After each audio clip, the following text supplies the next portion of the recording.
सावित्री सावित्रीबाई ज्योतिराव फुले सातारा जिल्ह्यातील खंडाळा तालुक्यातील ना गावातील खंडोजी नेवासे पाटलांची मी कन्या. वयाच्या 9व्या वर्षी माझे ज्योतिराव गोविंदराव फुले माणसाशी माझं लग्न झालं. हळूहळू माझ्या लक्षात आलं ज्यांच्याशी माझे लग्न झालं तो मी सामान्य माणूस नाही तर लाखो करोडोंना जगण्याची ऊर्जा देणारा क्रांती सूर्य आहे. 1 जानेवारी होय, शनिवार दिनांक 1 जानेवारी 1848 ला पुण्यातील भिडेवाड्यात सर्व धर्मीय मुलींसाठी पहिली शाळा सुरू केली. भारतीय माणसासाठी सुरू केलेली पहिली शाळा होती ती. आणि मी पहिली शिक्षिका आणि मुख्याध्यापिका सुद्धा. शिक्षण हे दूध आहे वाघिणीचं. हे वाघिणीचं दूध मी माझ्या लेकरांना देणार होते. शेळपटासारखा जगला तर काम तमाम होतं, वाघासारखा जगला तर नाम होतं. का रे खर्च जोखमीच होतं. पण शिवरायांच्या मावळ प्रांतातील महाराजांच्या आंबेदेखील वंशज होतं. घाबरणं किंवा कचकानं आमच्या रक्ताला मानवणार होतं. सनातनाची मात्र धर्म बुडायला कोणत्याही होती. सर्वसामान्य माणसाने शिक्षण घेतलेले इतकं सगळ्याला असू शकतो. धर्म माणसासाठी असतं की धर्मासाठी माणसाच्या प्रगती देणारी प्रत्येक दृढ बुडाली काय सरली काय आम्हाला काय त्यांचा आमचं जगणं आणि मरणं हे तर आमच्या लेकरांच्या उन्नतीसाठी होतं. यात चीज होती, हानी होती, अपमान होता, पण उद्याचा सूर्य बदलण्यासाठी त्यांचा संसार होता. आम्ही त्यासाठीच तर बांधले गेलो होतो. शेटजींनी मला सांगितलं, सावित्री आपल्याला खूप लोकांच्या डोळ्यातील अश्रू पुसायचे, त्यांच्या डोळ्यात स्वप्नाची फुलबाग फुलायचे.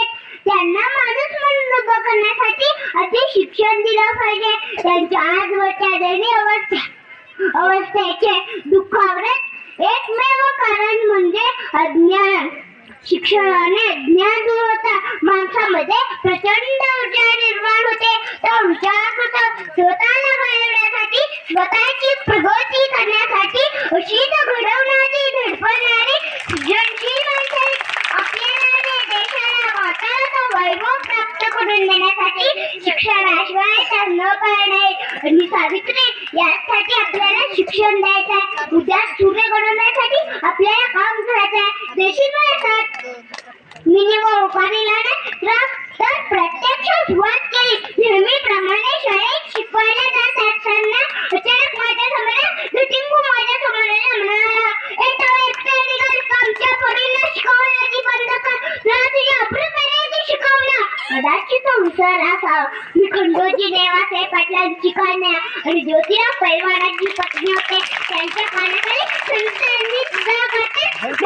त्यांच्या डोळ्यासमोर हलवायचं मगले. त्या क्षणी त्याला सुनावलं आणि समोर थोपट फुटला.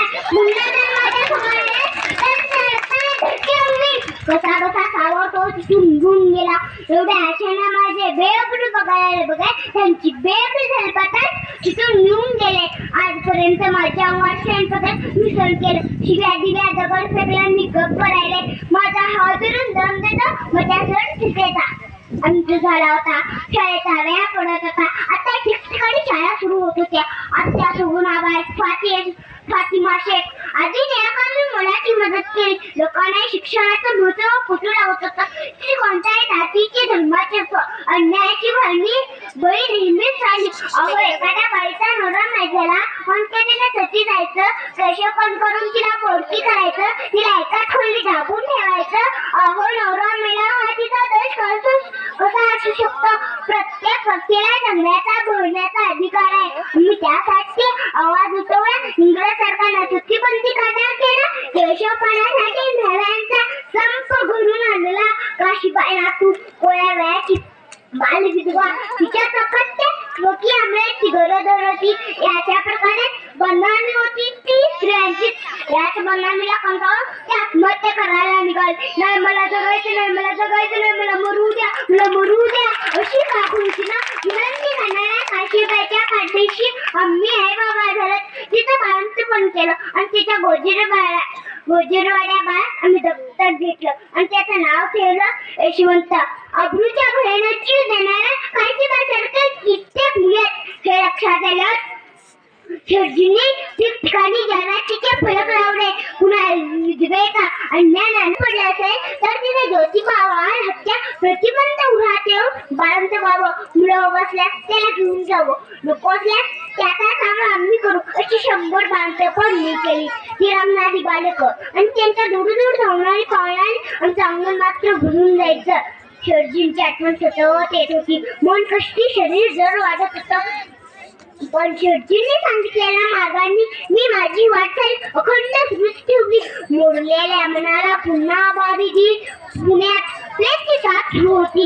काकेत गाठीवर लोक पटापट मरत होते. मी यशवंताला वादोवी व भुरभुरीच्या मोदमवर हॉस्पिटल उभं करायला सांगितलं. घराघरामध्ये जाऊन मी लोकांना हॉस्पिटलमध्ये आणत होते. प्लेग हा संसर्गजन्य रोग होता. आज नव्हत्या तर मलाही होणार होता. पण म्हणून मरण्याच्या बहाणा मी माझ्या कार्यापासून माघारी होत आम्ही दगडचिमुली समाजासाठी तेच करत असताना मरण येणार असेल तर म्हणण्यात तुझं स्वागत आहे. नुसतं भूमिकेत बोलू शकतो. हे बघ मी तुला सामोरे आहे. रमाईने सावित्रीची सावित्रीबाई झाली आणि मी सावित्रीबाईची सावित्रीबाई हीच स्थित्यंतरात माझी माई शेवटचं एकच इलेक्शन आहे. कोणाला देऊ? यशवंताचा प्रेमी होता. मी म्हटलं यशवंता या लेकराला दे. या लेकरांनी अजून दुनियाही पाहिली नाही. माझी शेवटची इच्छा समज. अरे मी वाढलेलं जाय कधीतरी कोसळणार आहे. माझी आज्ञा दारात यशवंतानं माझी आज्ञा पाळली. अश्रूने डबडबणारे डोळे मी पाहिलाच मरण फक्त 1 मिनिट माझ्या सगळ्या सहकार्यात आठवते. अरे वा शेटजी आपण यालात. यशवंता पहिलंच का कोण आलाय? यशवंता बघ ना यशवंता. अखेर बुधवार दिनांक 10 मार्च 1897 रोजी ज्ञानदीप आपल्या सर्वांच्या हातीचे क्रांतीज्योत हिमालय अशा या सावित्रीबाई माझे कोटी कोटी प्रणाम करून